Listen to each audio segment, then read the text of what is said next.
Hi, I'm Dr. Yi Kok Meng, consultant cardiologist working in Kuala Lumpur.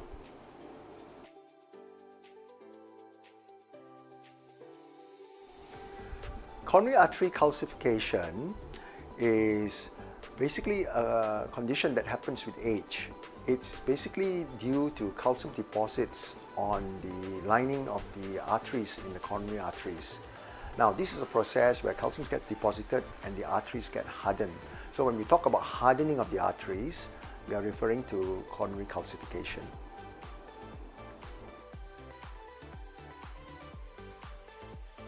So as we get older, our arteries do become calcified. Now, the degree of calcification does differ from person to person depending on their risk profile. There are many things that can accelerate the calcification in the arteries. People who smoke, for example, are at a higher risk of calcification. People with diabetes, with metabolic syndrome, are also at risk of coronary artery calcification.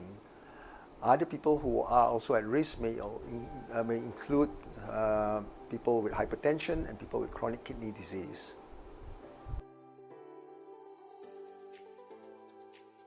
The gold standard in detecting coronary artery calcification is by doing a cardiac CT scan, which will allow us to measure the calcium score.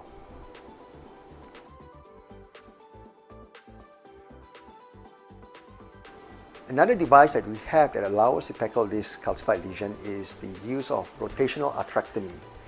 What is rotational atherectomy? It's basically a drilling device. It's made up of a diamond-coated tip, which basically that allows us to burr through these calcified lesions. What it does is that it rotates at very high speed, approximately 170 to 175,000 RPMs rotation per minute, and that burr will basically shave off the calcium and therefore soften the plaque. So once that is done, that will make the lesion or the blockages more compliant to balloon angioplasty, because once we have shaved off the calcium, the narrowings of blockages are now much softer, and then we can then pass a normal balloon across the lesion and crack it open subsequently. So that's rotational atherectomy. The other option, another newer option that's available nowadays, is the orbital atherectomy. This is yet another device that has allowed us to tackle some of these complex calcified lesions. The orbital device is not dissimilar to the rotational device. It is also made up of a burr which actually rotates or orbits around the vessel. It basically has a sandpaper effect by grinding around the vessel. It's a device that is smaller in profile compared to the rotational atherectomy, and it spins at a slower pace at up to 80,000 or 120,000 RPMs. Okay, so both devices are complementary and can be used to allow us to crack open some of this calcified lesion. A more recent or newer device that we have is the shockwave device. It's basically using lithotripsy technology, ultrasonic waves.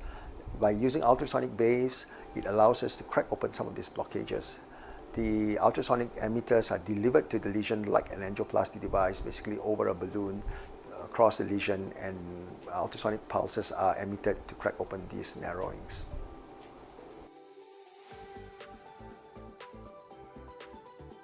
The short answer to this is not. When it's deposited, it's permanent. It's true, when the calcium deposit is already there, there's very little we can do to remove existing calcified plaques. But there's a lot we can do to prevent it from getting worse. For example, if you're a smoker, by stopping cigarette smoking, you can actually reduce significantly your risk of further progression of these calcified arteries. Likewise, if you have diabetes or metabolic syndrome, if you tackle your sugar and control your metabolic indices, you can reduce the calcification process. So controlling your sugar, your blood pressure, your cholesterol are all important ways to reduce your risk of the coronary calcification from getting worse.